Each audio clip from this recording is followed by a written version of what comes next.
Hello everyone. तो अब हम एक्चुअल एंड बिल्ड क्वांटिटी का जो प्रैक्टिकल है वो समझते हैं, और उस प्रैक्टिकल को समझने के लिए मैं आपको लेके चलता हूँ पहले स्टॉक समरी में। स्टॉक समरी में आप ये पता लगा सकते हैं कि अभी आपके पास प्रेजेंट में कौन कौन से प्रोडक्ट और कितने कितने एज ए क्लोजिंग स्टॉक पड़े हैं, क्वांटिटी की यदि हम बात करें तो अभी यहाँ पर ABC करके एक प्रोडक्ट मैंने बना रखा है, और एज ए क्लोजिंग जो बैलेंस है वो कितना नग आपको यहाँ पर दिखाई दे रहा है, 40। ठीक है, तो 40 जो नग हैं वो तो अभी हमारे पास in hand as a closing stock पड़े हैं। ठीक है, तो ये तो हुआ हमारा स्टॉक जो अभी हमारे पास में प्रेजेंट में है। अब हम चलते हैं माल खरीदने के लिए कहाँ पर, परचेज में। अब परचेज में जब आप चलेंगे तो समस्या क्या आएगी वो आपको समझनी है, और जब समस्या समझ में आएगी तो उसका सॉल्यूशन आपको अपने आप ही समझ में आ जाएगा।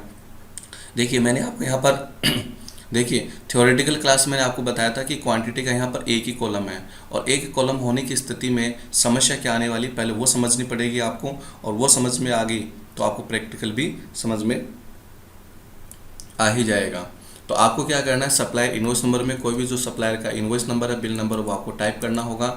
यदि नहीं है तो आप इसको ब्लैंक भी छोड़ सकते हैं।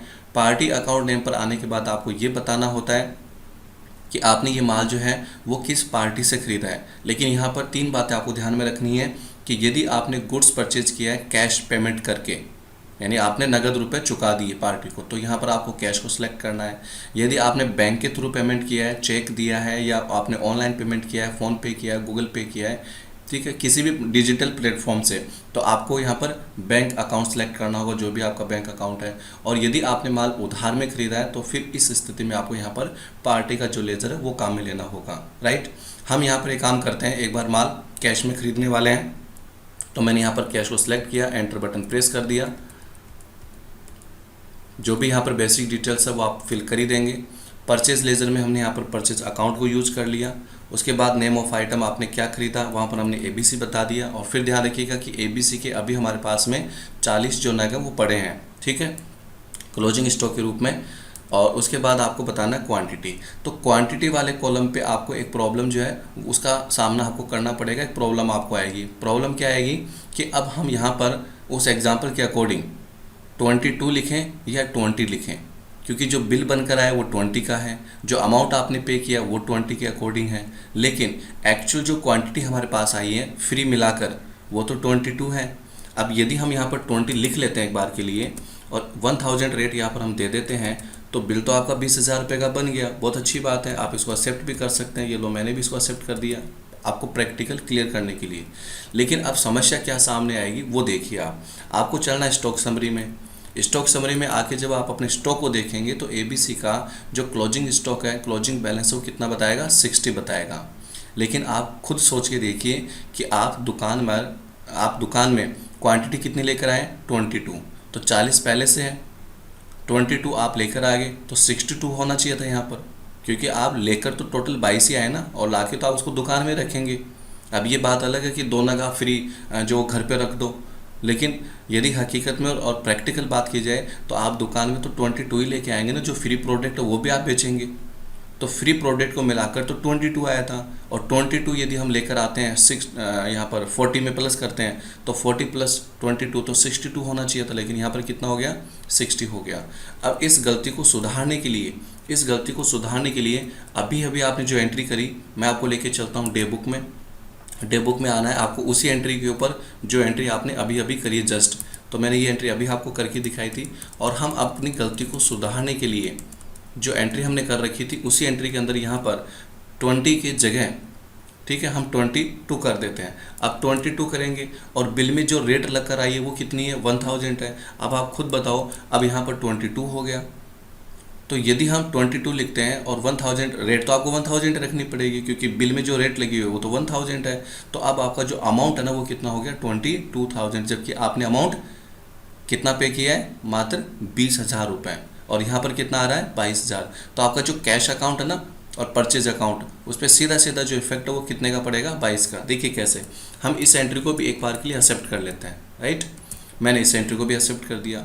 वापस आपको बैक आना है और आपको चेक करना है स्टॉक समरी को।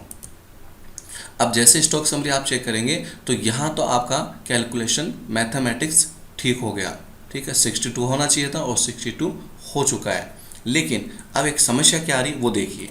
आपको चलना है डिस्प्ले मोर रिपोर्ट्स में, फिर हम आ जाते हैं अकाउंट बुक्स में, फिर हम चलते हैं अपने लेज़र पे, और यहाँ पर लेज़र हम ये कैश वाला ही सिलेक्ट कर लेते हैं। ठीक है, ऑलरेडी सिलेक्ट है, आपको एंटर बटन प्रेस करना है और आप यहाँ पर देखें तो आपका रिकॉर्ड क्या कहता है कि आपने गुड्स परचेज करने पर कितने रुपए खर्च कर दिए, मतलब कितना अमाउंट आपने पे कर दिया, 22,000। लेकिन हकीकत में आपने पे कितना किया है, आपने रुपया चुकाया कितना है, मात्र 20,000 रुपये।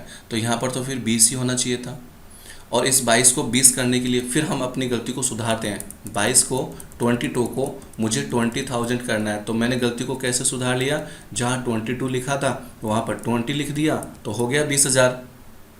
और अब यदि मैं इस एंट्री को एक्सेप्ट कर लेता हूँ तो यहाँ पर गलती सही हो गई, अपनी करेक्शन हो गया, जहाँ पर 22 था अब वो 20,000 हो गया। लेकिन इस गलती को सही करने के चक्कर में आपने एक गलती और कर दी।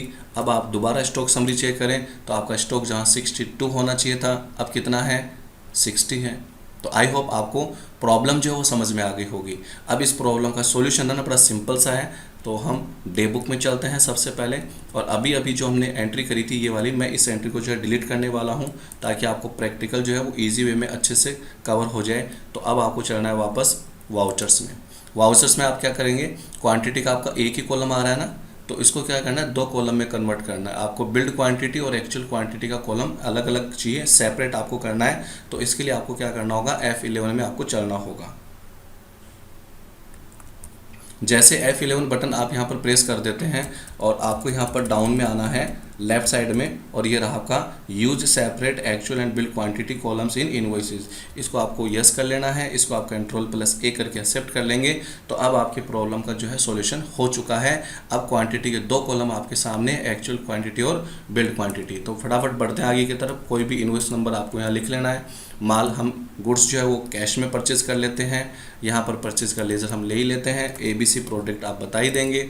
अब 22 आप लिखते हैं एक्चुअल क्वांटिटी में, 20 आप लिख देंगे बिल्ड क्वांटिटी में, राइट। उसके बाद 1000 रेट लगी जाएगी और ये मल्टीप्लाई होकर आपका कितना आ गया, 20,000। तो ये बिल्ड क्वांटिटी को मल्टीप्लाई कर रहा है रेट वाले कॉलम से, तो 20,000 रुपये आ गया। और एक्चुअल क्वांटिटी ध्यान रखिएगा कितना लिखा आपने, 22। उसके बाद जब आप यहाँ पर इस एंट्री को एक्सेप्ट कर देते हैं और आप अपना स्टॉक समरी चेक करते हैं क्लोजिंग स्टॉक जानने के लिए, तो स्टॉक समरी में आप देखेंगे अब 62 नग आपका यहाँ पर हो चुका है। ठीक है, टोटल माल आपका इस वैल्यू का हो गया और इस वैल्यू में 62 को ये डिवाइड करेगा 62 से, तो ये आपकी रेट आ जाएगी, राइट। और उसके बाद आप एक बार डिस्प्ले मोर रिपोर्ट्स में चलें, अकाउंट बुक्स में चलें, और जब आप अपना लेजर चेक करेंगे कैश का, तो कैश में भी आपको यहाँ पर जो इफेक्ट है वो कितने का दिखाई देगा, मात्र 20,000 रुपये का। तो ये हुआ आपका पूरा practical actual and build quantity का। ध्यान रखें, अच्छे से समझें इस चीज़ को, और यही से पूरा कॉन्सेप्ट आपका सेल्स के ऊपर भी अप्लाई होता है। तो आप वहाँ पे आप ये काम कर सकते हैं। और फाइनली आज की इस क्लास को पूरा करने से पहले एक रिपोर्ट आपको मैं यहाँ पर और दिखा देता हूँ, उस रिपोर्ट को आप ज़रूर चेक करें। उसके बाद आपका प्रैक्टिकल और अच्छे से क्लियर होने वाला है। आपको चलना है डिस्प्ले मोर रिपोर्ट्स में, फिर उसके बाद आप आ जाएंगे स्टेटमेंट ऑफ इन्वेंट्री में। यहाँ पर आपको आना है मूवमेंट एनालिसिस में। मूवमेंट एनालिसिस में हम सेलेक्ट कर लेते हैं स्टॉक आइटम एनालिसिस। एनालिसिस का मतलब होता है किसी चीज़ के ऊपर, किसी विषय के ऊपर उसका विश्लेषण करना, उसकी और जांच करना। तो आपको स्टॉक आइटम एनालिसिस सेलेक्ट करना है, एंटर बटन आपको प्रेस करना है। स्टॉक आइटम कौन सा आपका ABC, आपको इसको एंटर करना है। और आपको यहाँ पर ये कैश वाली एंट्री थी आपकी 22 वाली, मैं इस एंट्री पर एंटर करूँगा।